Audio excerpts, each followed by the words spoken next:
Patay sa pamamaril ang isang volunteer tanod sa Mandaluyong City.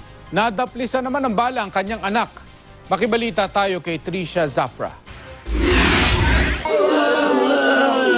Ganun na lang ang hinagpis ng 14 anyos na si Ivan, hindi niya tunay na pangalan, matapos masaksihan ang pagbaril sa kanyang ama nang hindi pa nakikilalang salarin. Namatay ang ama dahil sa 7 tama ng bala. Si Ivan nadaplisan ng bala sa kaliwang binti. Tumanggi ng humarap sa kamera ang mga kaanak dahil sa banta raw sa kanilang buhay. Kwento nila sa akin, 4 na lalaking nakabonet ang biglang pumasok sa dating playground ng barangay kung saan nila pinaglalamayan ang isa pang kaanak na binaril ng mga nakamotor na salarin noong December 16. Isa raw sa mga lalaking nakabonet ang bumaril sa ama ni Ivan.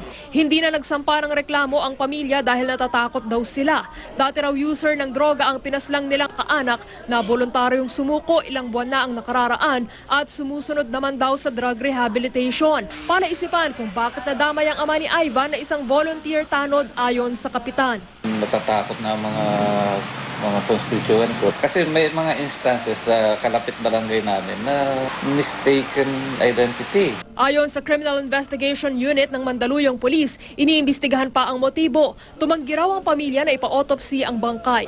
Tricia Zafra, GMA News.